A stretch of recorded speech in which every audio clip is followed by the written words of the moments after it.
Hey there. I was given this search term by a random commenter, so whoever that was, thank you. And I took some time to look at it last night, and I did a short video, and it wasn't the best video, but I woke up this morning and I was still very interested in this, so I came back to look a little bit more to see what I had missed. So I'm not going to go into detail about what this is. You can go back and look at how I found this and why I think this is important. But to just carry on, the search terms seem very put together.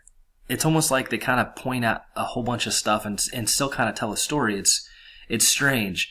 So there aren't any matches on this search term that I look for. Fail to oversee in quotes. Now, fail is an Old English spelling, I think, and it corresponds to the puritanical era.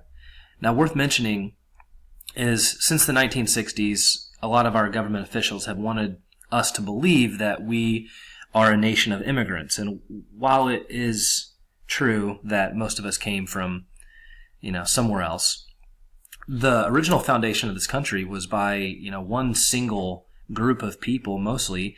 And, the Puritans get a lot of credit for this. And they left England to establish a more, pure, God-leaning society. And what they were leaving was a society in England that was becoming more and more technologically advanced. And they were entering, the big heyday of ideas. So I think they were fleeing some of that. So some of this is I don't know how interesting it is. I'm just going to kind of go through it quick. This first link talks about how the British formed the colonies, and it really talks in detail about our early history as a country, how we were originally formed before we became the United States. And the British had a huge hand in it, and they were sneaky about some of this stuff. They did. I think what this might mean is that British control over the United States probably never really stopped. There may have been breaks in it, but I think they have control, and they've had control for some time. Skips down to this, and I've already covered that in the last video. I've covered the next two in the next video, or the last video, and these are identical links. So they seem very important to show up right next to each other. And they talk about, don't give up the fight. We're about to win. And then this thing's talking about the championship. Like, we're playing for the championship. We're going to win. Fight, fight, fight. And it's for country. And so church and state, parish and townland. And this talks about this team that had been around since, I believe, 1884 that recently won a championship in 2011. 1882, excuse me. So this is a football team, soccer team over there. Won the junior football championship in 2011. So maybe those are interesting years, 1882 and 2011.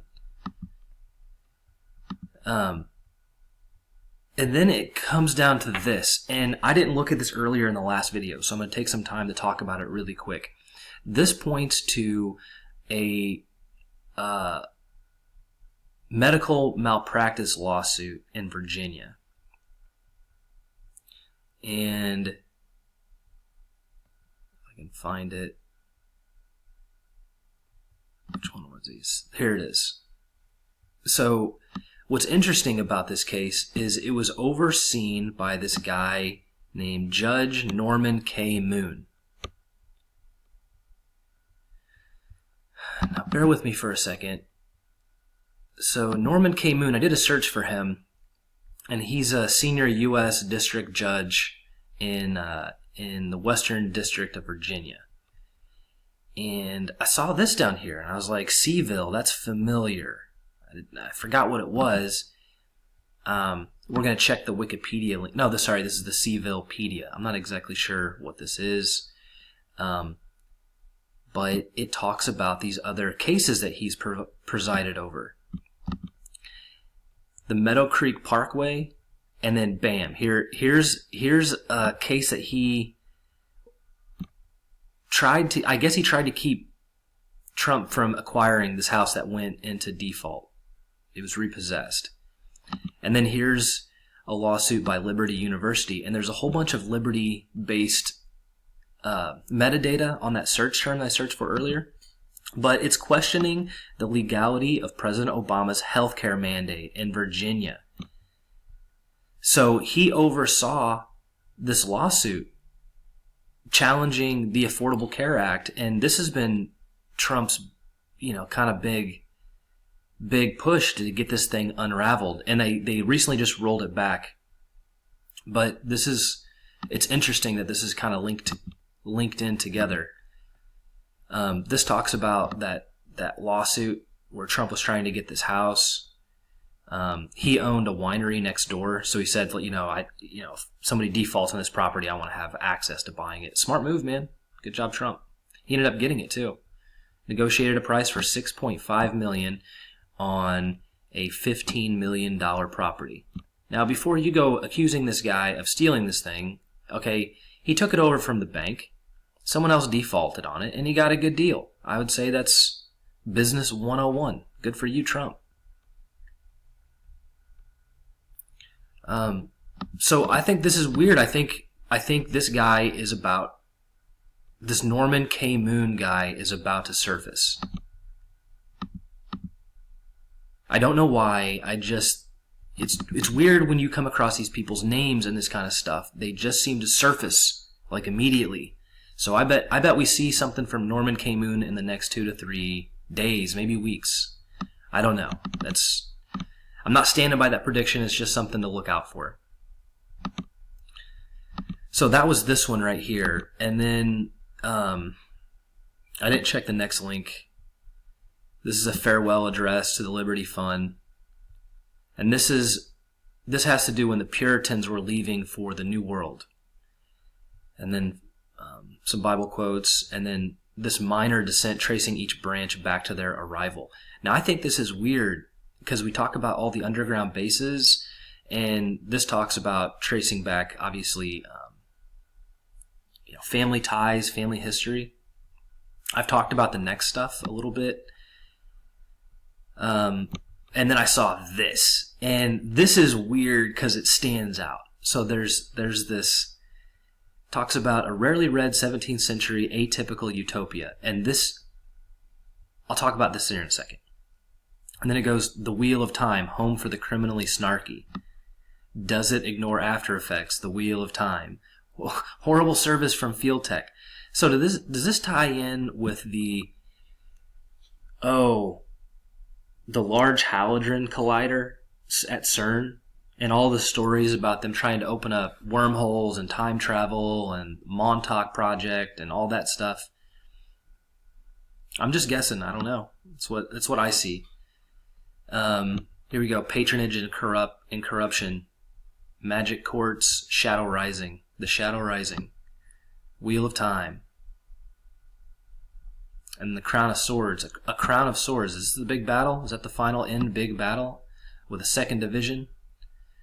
So I'm getting to tinfoil here, but yeah, I think this stuff is interesting. So we're going to chase this thread down right now because I don't want to make another video for this. So this is what I found, and this is just the conclusion of this paper. So somebody has read this. It's about 17 pages long. It's very rare, and it was originally released anonymously. And he says that the author is proposing a new type of husbandry. And I think in this case, they don't mean animal husbandry. I think they mean land ownership and taking care of land. And talks about an integrated science to maintain plants as well as the human soul. And the new husbandry, okay, the ability to treat the human soul would be based on a series of technologies intending to transform nature, to mix, to work within creation. Now that sounds, I know this was written 400 years ago, but that sounds a lot like, AI technologies and blending humans and cyborgs and all that stuff. And this happened so far long ago. I know that's not what they were thinking about, but I'll go on about this. So this is where it starts. So I looked up this Hartlib circle, and this is what I found. So this guy, okay, this was like the original secret society, it looks like, or an original secret society who worked to bring Protestants together. And it's weird that they were making that what we just read or read about was an answer to puritanical society in creating utopias. So it looks like the Puritans wanted to create a utopia, and that's why they went to the New World. And then you have this thing called the Hartlib Circle trying to come up with answers to their approach to utopia. And it's talking about the Protestants. And I don't mind the Protestants. I think faith and science definitely have middle ground to meet on. But it all depends on what your views are and what you're out to accomplish, I'd suppose.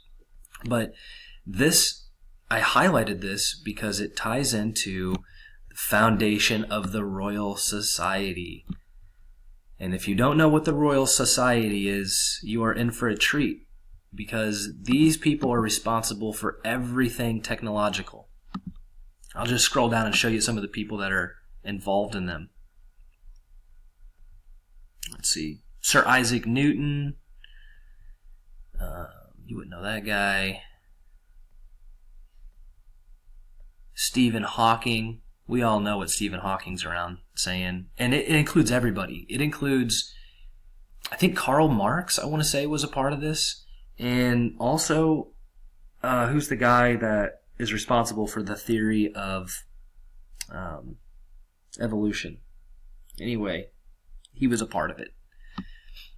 So the Royal Society has been key. Okay, it's been key in framing the scientific conversation for Western culture since like the late 1600s.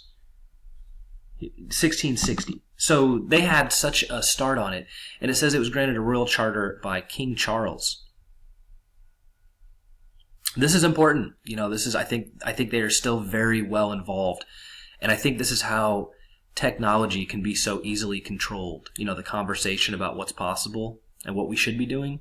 It's because they're all part of the same thing, They all sit around behind closed doors and figure out what we're all going to talk about, and then that's what we talk about.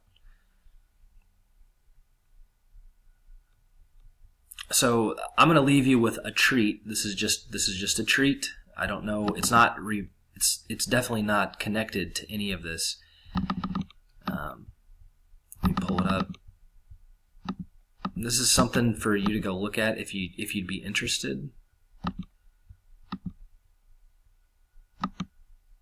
And I don't know why I found this. I was looking for a PDF reader to read this other document, those court cases. But this is the Palacio high-rise fire in Tehran. So this is over in Iran, and I've never heard of this.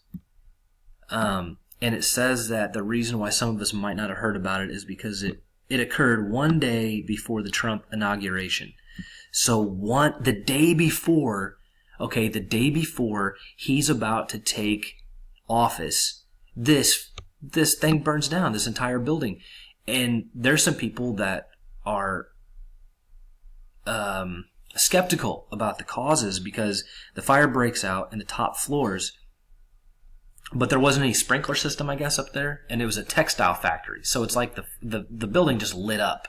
I mean, it was like striking a match and throwing it on a pile of straw, or something out by the barn. It just took off, and then it fully collapsed on itself, like that, And people were saying, "Look, it's a steel structure. We've already covered it. This doesn't happen." But that's the official story. So in the future, I'll try to get into this a little bit. I'm not sure how important it is, but I feel like the timing is very suspect, especially with what we know going on with the Iran nuke deal, with Obama moving this over there. So the fact that this building burns down the day before Trump gets inaugurated as president, I think is extremely suspicious. So thank you for watching. Thanks for paying attention to this. Keep watching other videos. Like and subscribe if you can. Share this on social media. Also, I want to say thanks to the other YouTubers doing this. There's a guy named Dustin Numos. He's got some very good videos. You should go check him out. I'm sure you've already seen him, but I just want to support him and his work. And also, there is another channel that I follow and subscribe to called Anti-School, and he's kind of making it his full-time gig right now. So please support him. If you have a chance to donate anything, go donate to these guys. They do a good job, and they do it for you. So thanks for watching, and stay strong. Keep up the good fight.